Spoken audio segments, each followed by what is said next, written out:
Welcome back to our channel, English Avenue. Today you're not just going to watch a video. You're going to witness the birth of human flight. The moment when two ordinary men with no money, no university degree, and no support did something the world believed was impossible. This is not fiction. This is not fantasy. This is the real story of the Wright brothers. The men who taught the world how to fly. A story about impossible dreams. A story about building wings out of failure. A story about two brothers who changed the world, not because they were lucky but because they never gave up. You will learn how to think big even when no one believes in you. You will understand how greatness is built through daily effort and pain. And most importantly, while enjoying this powerful story, you will improve your English because everything is explained in simple, easy words just for you. So, grab your headphones. This story might just change your life. Let's begin. Part 1. Before the Wings, the Childhood of Dreamers. Who were the Wright brothers? Let's go way back to the year 1867. That's when Wilbur Wright was born in a small town called Millville, Indiana, United States. 4 years later, in 1871, his younger brother, Orville Wright, was born in Dayton, Ohio. They were not rich. They were not famous.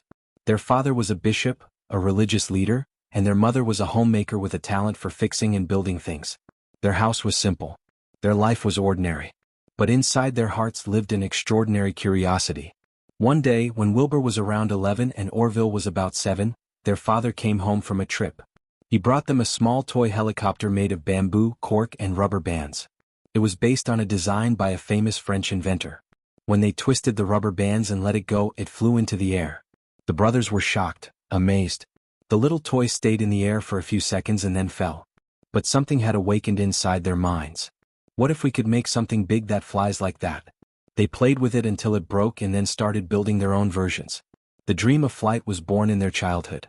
But it would take decades of pain, effort, and failure to make it real. They didn't go to college. They didn't have any fancy engineering degrees. They were self-learners, curious, passionate, and hungry to build things. They loved books, bicycles, and machines. They read everything they could find about flight, birds, science, and mechanics. Orville started a printing press at age 18. Wilbur helped him. They made their own machines and sold small newspapers. Later they started a bicycle repair and sales shop. Why is this important? Because they learned how to build and fix things with their hands. They were not dreamers sitting in a room. They were builders, doers, and workers. They would often walk outside and watch birds fly for hours. They studied how birds moved their wings, how they changed direction, and how they stayed in the air. Most people saw birds, but the Wright brothers saw flying machines. Birds fly not because they flap, Wilbur said, but because they control the air. They became obsessed with aerodynamics, the science of how air moves around objects. But remember, this was the late 1800s. No one had built a working flying machine yet. In fact, many scientists said human flight is impossible.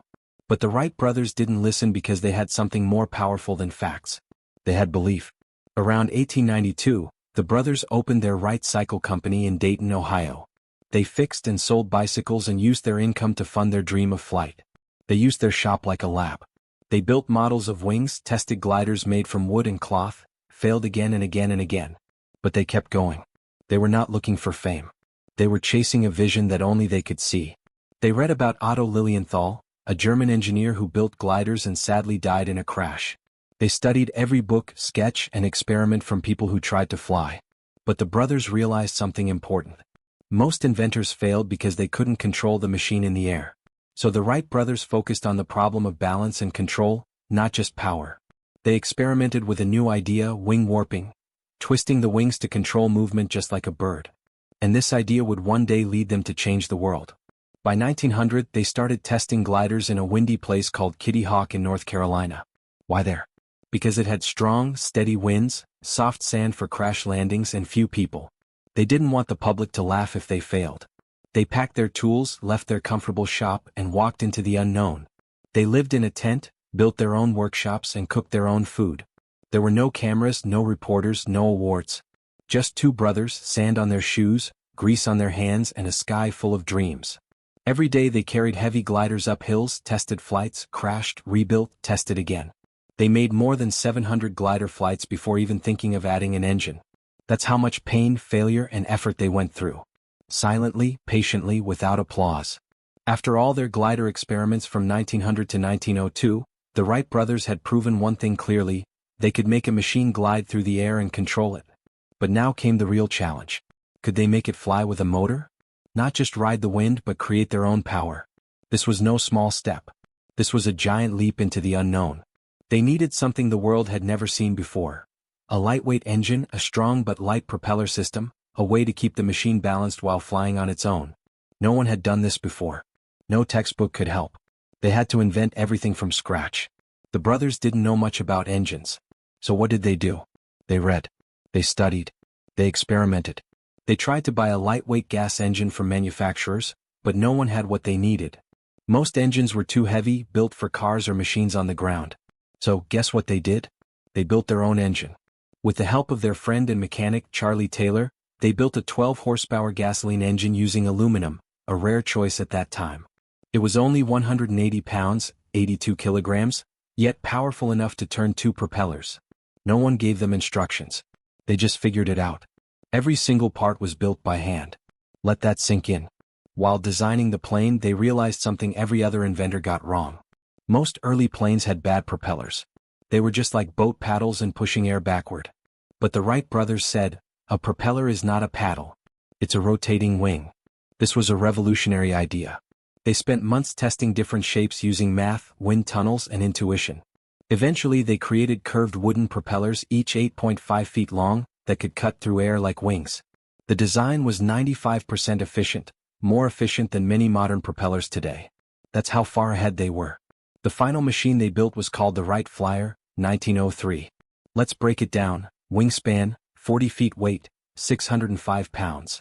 Engine, 12 horsepower. Structure, spruce wood fabric wires. Controls, wing warping plus rear rudder. Power, twin propellers. Pilot position, lying flat on stomach to reduce wind resistance. It looked strange, more like a flying bed with wings than a modern airplane. But it was ready. They built it. They tested it. Now it was time to fly it. In December 1903, Wilbur and Orville returned to Kitty Hawk with their machine. The weather was freezing. The winds were strong. But the time had come.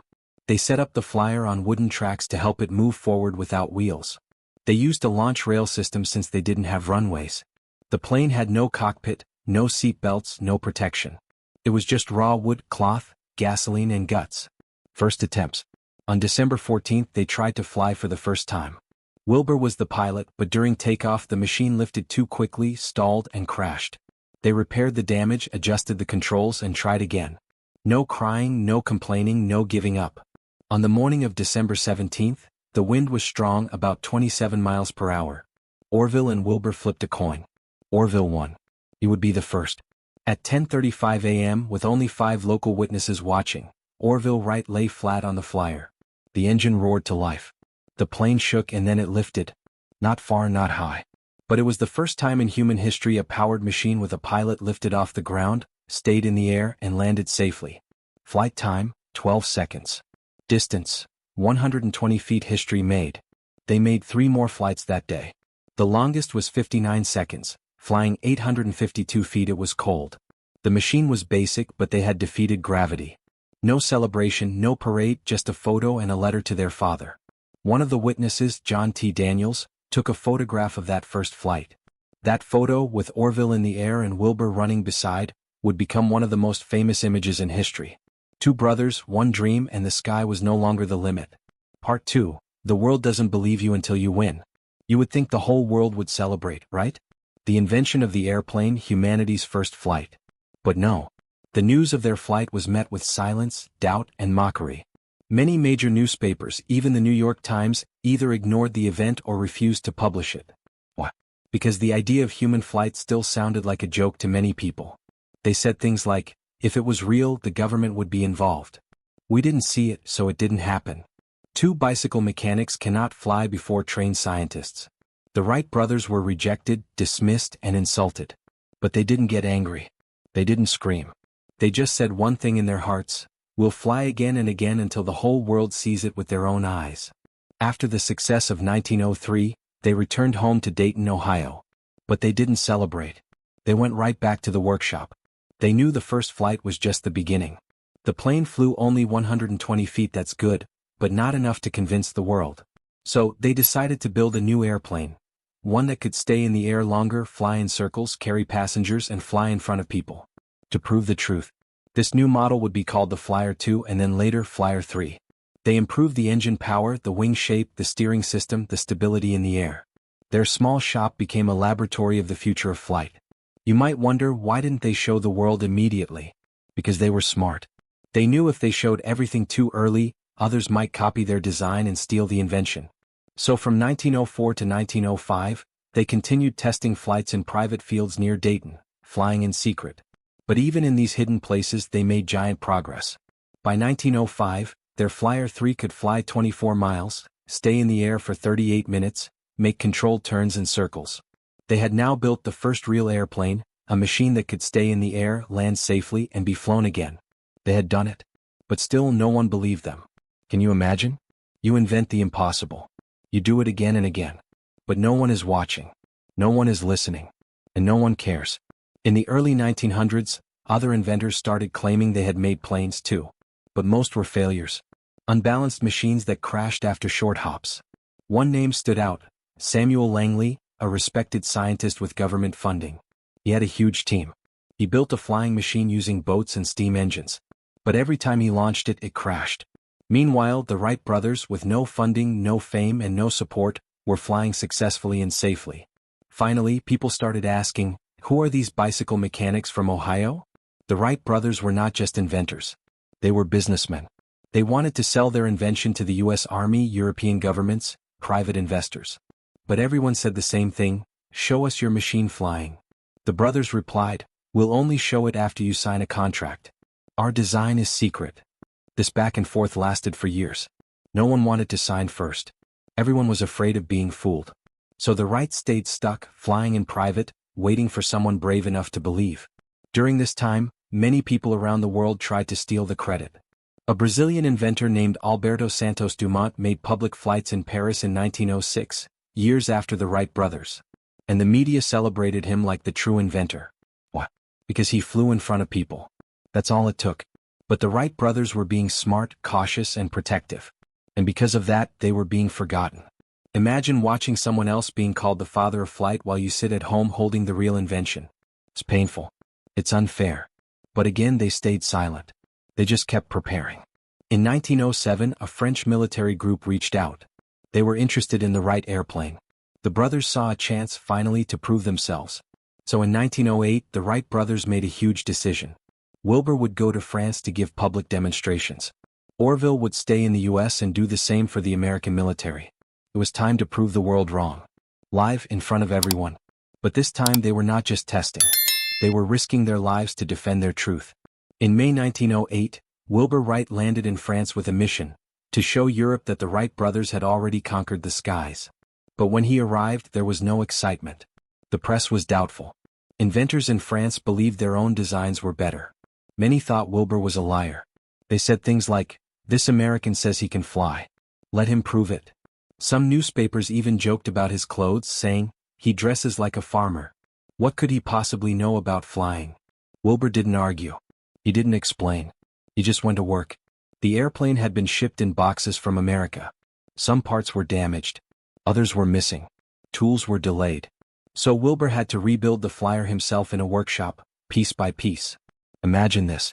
You're alone in a foreign country, surrounded by people who think you're lying, and you have to prove the future. From a pile of wood, wires, and canvas, he worked silently, patiently, with the same care that had carried him from a bicycle shop to the edge of history. On August 8, 1908, the world watched. Hundreds of people gathered. Reporters, scientists, soldiers. Everyone was waiting to laugh, not to cheer. But when Wilbur started the engine, ran down the rail, and lifted into the air, the laughter stopped. He didn't just fly. He turned. He circled. He flew smoothly like a bird, then came down perfectly. The crowd stood silent, frozen in shock. Then someone clapped, then another. Then the entire field erupted in cheers. The press went crazy the next day. The Wrights are not bluffers. They are conquerors of the sky. Overnight, Wilbur became a star in Europe. And finally, the world started to believe. Suddenly, the same people who doubted him now wanted to interview him, photograph him, offer him deals. Kings and scientists visited the field. Inventors watched and took notes. Spectators cried watching him fly in circles. Wilbur made dozens of flights, showing that the Wright flyer could fly long distances, make tight turns, stay perfectly controlled. He didn't just show a machine. He showed that human flight was real, repeatable, and reliable. While Wilbur was flying in France, Orville was in the U.S. preparing to show the airplane to the U.S. Army at Fort Myer, Virginia. The military had finally agreed to a test, but only if the Wrights could prove the plane could carry 2 people, fly for 1 hour, be safe and repeatable. Orville was ready. He modified the flyer to include a passenger seat and improved the controls. In September 1908, Orville began the demonstrations. Just like Wilbur in France, Orville stunned the American crowds. He flew over trees. He stayed in the air for 62 minutes. He carried Army officers as passengers. He made perfect landings. Crowds cheered. Reporters wrote headlines like, "America finally flies." People who had laughed before now watched with tears in their eyes. But then something happened that almost ended everything. On one demonstration flight, Orville took up a passenger named Lieutenant Thomas Selfridge, a young U.S. Army officer. During the flight, one of the propellers cracked. The plane began to shake violently. The machine plunged to the ground from 75 feet high. The crowd screamed. The flyer hit hard. Orville was badly injured. His hip, ribs, and leg were broken. But Lieutenant Selfridge died, becoming the first person to die in a powered airplane crash. For weeks, Orville lay in a hospital bed, barely able to move. Newspapers that had once praised the Wrights now asked, "Is flying too dangerous? Was this just a mistake?" The Wright brothers were devastated. They had fought so hard to prove their invention. And now people were afraid of it. But Wilbur didn't stop. He continued flying in Europe with even more passengers, more crowds, and more respect. And soon, the Wright brothers became the biggest name in aviation all over the world. By 1909, everything changed. The U.S. Army signed a contract to buy their airplane. France, Germany, Italy, and England all offered deals. They began training pilots, building new planes, and opening aviation schools. They were now inventors, entrepreneurs, teachers of flight, and finally recognized heroes. They started the Wright Company, hired workers, built airplanes, and helped train the first generation of pilots. In 1909, Orville and Wilbur were invited to Washington, D.C. Thousands of people came to celebrate them. Even the President of the United States attended. Parades were held. Medals were awarded. People called them the men who gave wings to the world. From being ignored and laughed at to being respected by kings, presidents, and armies. All this fame, all this pressure, all this non-stop work, it started to take a toll. Wilbur, always quiet and serious, began working day and night. He traveled constantly. He wrote contracts. He fought legal battles against fake inventors who tried to steal credit. He was not just a pilot now. He was a businessman, lawyer, and defender of their legacy. And in the middle of all this, something tragic was about to happen. Part 3, The Price of Flight, Fame, Burnout, and the Final Battle. By 1909, the Wright brothers were not just inventors. They were industry leaders. They started the Wright Company to build and sell airplanes. The company had factories. They hired pilots to demonstrate and promote. They began teaching aviation to others, and they became very wealthy. They were now living what most people would call success. But for Wilbur Wright, success didn't mean rest. Wilbur wasn't interested in becoming a rich businessman. He cared deeply about protecting their invention. Many inventors across Europe and America had started building airplanes using ideas the Wright brothers had created without credit. So Wilbur took it upon himself to fight back. He spent years in courtrooms writing documents, explaining patents, and battling copycats who tried to steal their ideas. He wasn't flying. He wasn't building. He was defending. He was now trapped in the world of lawyers, judges, and endless paperwork, and it was slowly killing his spirit. The Wright brothers had received a patent in 1906 for their wing warping control system, the most important part of airplane control. But now other companies, including Glenn Curtiss, a major rival, were building planes with similar systems, claiming they were different. The Wright brothers said, "That's theft." But the courts moved slowly. The patent war between the Wrights and Curtiss became one of the most bitter legal battles in aviation history. It lasted years, cost millions, and slowed down innovation because no one wanted to build planes during the lawsuit. Wilbur believed he was protecting truth. Others said he was blocking progress. Either way, the stress consumed him. From 1909 to 1912, Wilbur worked non-stop, defending patents, traveling between Europe and America, running the Wright Company, meeting kings, military leaders, and politicians, and never taking rest. He was still the quiet, serious thinker from Dayton. But now with the weight of the entire aviation world on his shoulders. And then, suddenly, came the moment no one expected. In early 1912, after a trip to Boston, Wilbur fell ill. At first, it seemed like a regular cold or exhaustion, but it quickly worsened.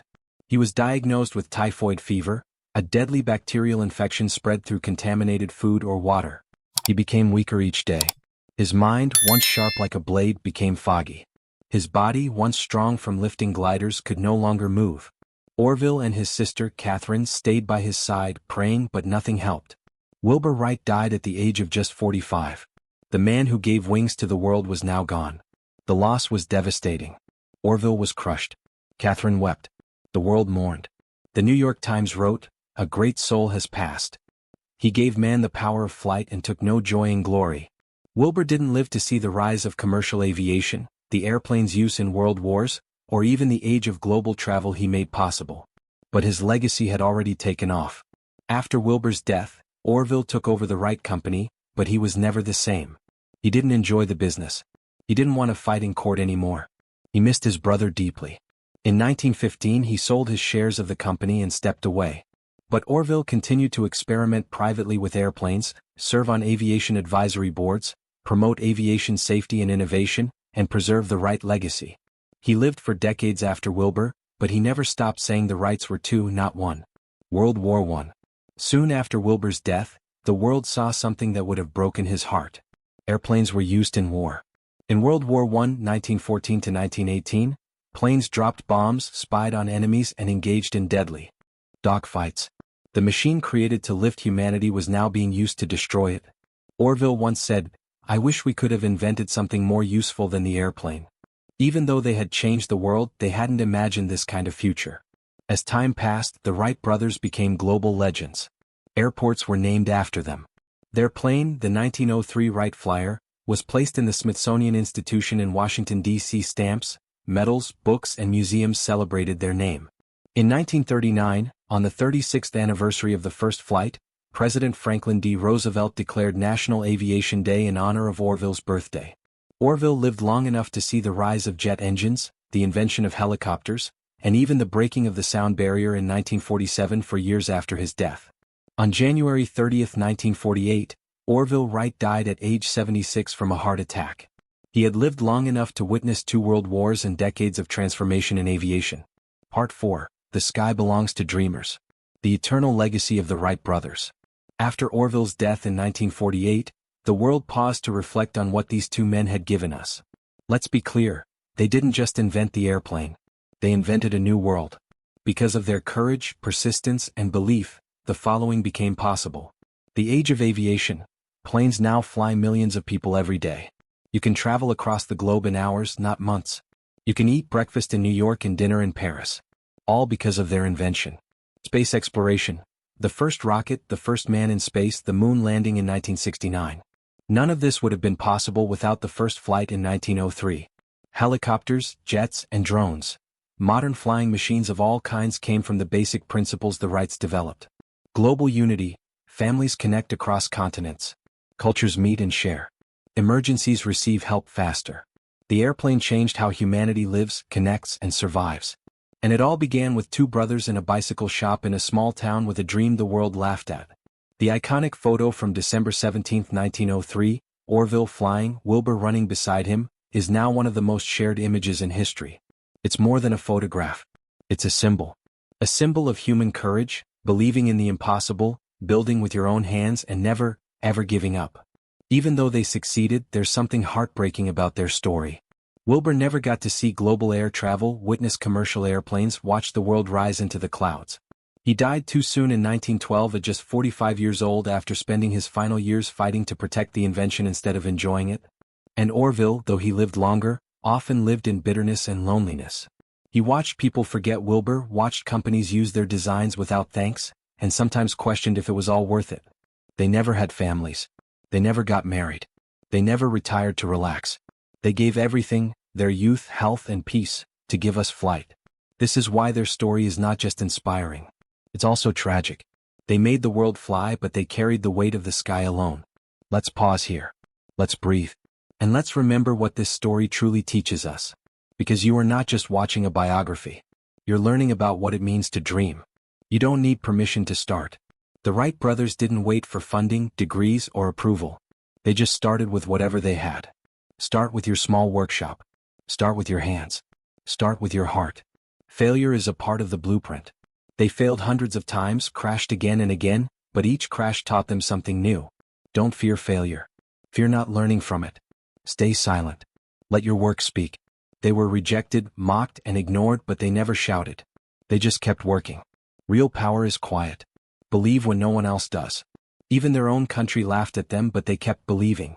If your belief is strong enough, you don't need anyone else to believe first. Protect what you build. But don't let it destroy you. Wilbur spent his final years fighting to defend their invention. It consumed him. Protect your vision, but don't lose your peace in the process. Every time a plane takes off, a child dreams of becoming a pilot, a traveler crosses oceans in hours, a rocket touches the edge of space, a part of the Wright brothers' dream is still alive. Their names live on. Wright-Patterson Air Force Base in Ohio. Wright State University. Dayton International Airport. National Aviation Day on Orville's birthday, August 19th. Even NASA honors their legacy, naming equipment, spacecraft, and test centers after them. The entire world owes them a debt we can never fully repay. If Wilbur and Orville could speak to you today, they wouldn't ask for applause. They wouldn't want statues. They would simply say, if you have a dream, build it. Even if the world doesn't believe you, even if they call you foolish, even if they never thank you, because one day they'll fly because of you. This was the true story of the Wright brothers. Not a story of two scientists, but a story of two sons, two dreamers, two builders who changed the sky and gave flight to every future generation. If this story touched your heart, if you felt inspired, if you learned something powerful today, please like, share, and subscribe to this channel, because here we don't just tell stories. We tell the stories that give you wings. Also, remember, this story improved your English because while learning about history, you also learn new words, expressions, and real storytelling. That's the magic of this channel, and that's the magic of people who never give up. Thank you for watching till the end. Thank you for honoring the Wright brothers with us. Now go out and fly toward your dream.